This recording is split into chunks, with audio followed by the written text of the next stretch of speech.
নিয়ে তাইলা পর্যন্ত দেখলে এরকম ভাবে নজর করে যে দেখতে কেমন মহিলাটা। দেখার পর আমার দিকে দেখেন, এই মাথা নিচে করে এরকম ভাবে মাথা নিচে করে নিলেন। আর কিছু বললেন না নবীজি যে হ্যাঁ তুমি পছন্দ আছো কি না, তোমাকে বিয়ে করবো কি করবো না, আর কিছু বললেন না। নবীজি নামতে মাথা নিচে করে নিলেন। কিছু সময় যখন কেটে গেল, যে সাহাবীরা পাঞ্জরে বসেছিলেন ওই সাহাবীদের মধ্যে একজন হয়ে গেলেন।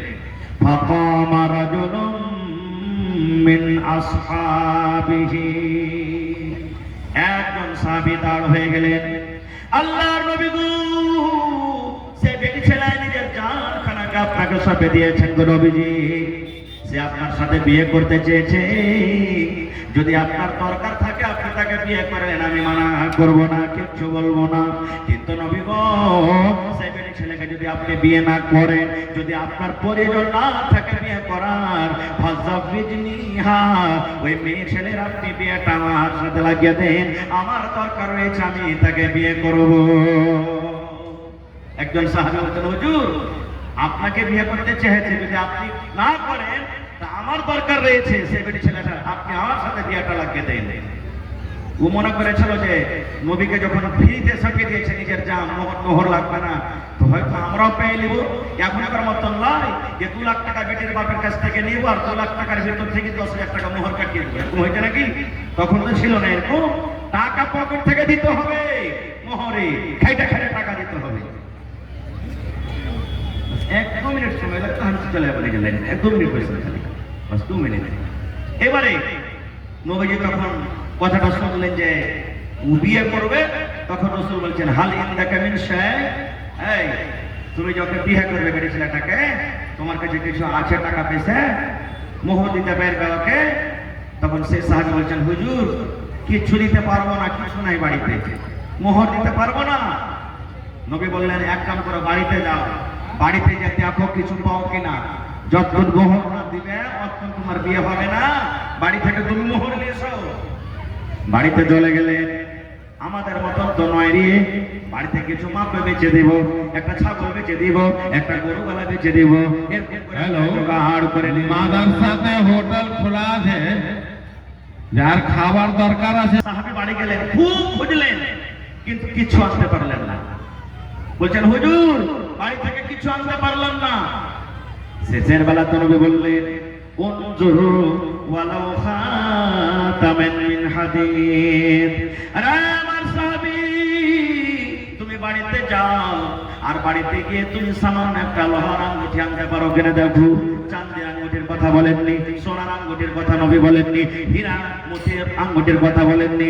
নবী বললেন, সাহাবী রে, যদি সেই বেটি ছেলেকে বিয়ে করতে চাও, তুমি বাড়িতে যাও, আর বাড়িতে গিয়ে তুমি যদি সামান্য একটা লোহার আঙ্গুঠি যদি আনতে পারো, ওই লোহার আঙ্গুঠিকে মোহর করে তার সাথে তোমার বিয়ে লাগিয়ে দেব।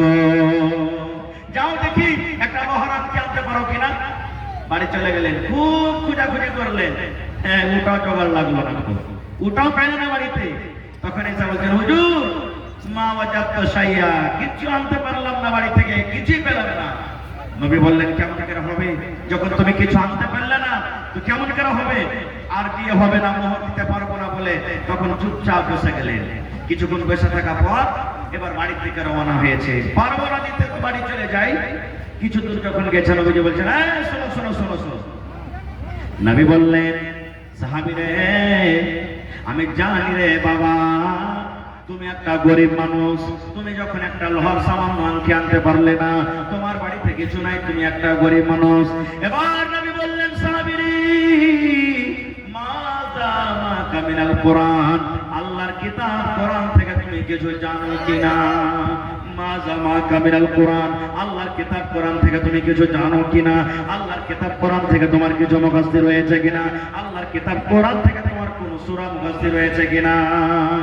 এই আমার সাহাবী, তুমি বাড়ি থেকে কিছু আনতে পারলে না, আছে আমার কোরআন মুখস্থ রয়েছে, আমি জানি কিছু কোরআন। ফাআদ্দাতাহা, নবীর সামনে সূরা কোরআন নাম বলে দিলাম, আমি অমুক অমুক অমুক সূরা জানি। আল্লাহ রাসূল বললেন, ভালো করে পড়তে জানো? বলছে, জি হুজুর জানি।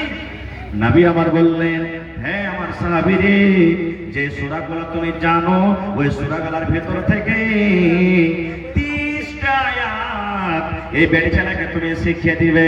কোরআনের 30টাকে মোহর করে তার সাথে তোমার বিয়ে লাগিয়ে দিলাম।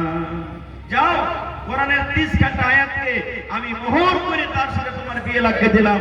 যাও, তোমার আমি বিয়ে দিয়ে দিলাম, তাকে তুমি স্ত্রী হিসেবে তুমি কবুল করে দাও। বলার উদ্দেশ্য, ঘটনা থেকে অনেক কথা বুঝতে পারলাম। যেটা আমি যে উদ্দেশ্য হাদিসটা আপনাদের শোনালাম, এজন্য শোনালাম যে একটা মেয়ে ছেলে এখন কোরআন কেমন জিনিস, পড়ালেখা কেমন জিনিস, পড়ালেখা বুঝলেন, কোরআন বুঝলেন, নবীর কথা বুঝলেন, আর ওই নবীর কথাটাকে নিজে আমল করে নিলেন, নবীর কথাটাকে মেনে নিলেন। তাহলে দেখেন একটা বেটি ছেলে পড়ালেখা কত গুণ, পড়ালেখা কত দরকার। পড়ালেখা যদি না হতে গেলে তাহলে জীবনে কিন্তু নবীর কথা মানত না, আর কোরআনকে কবুল করত না, যে কোরআনের আয়াত আমার মোহর হয়ে যাবে। এই জন্য ভাইরে, পড়ালেখা একটা খুবই দরকার। মেয়ে ছেলের পড়ালেখা দরকার, কারণ আপনি আপনার ছেলেকে পড়াবেন, মেয়েকে যদি না পড়ান, কিয়ামত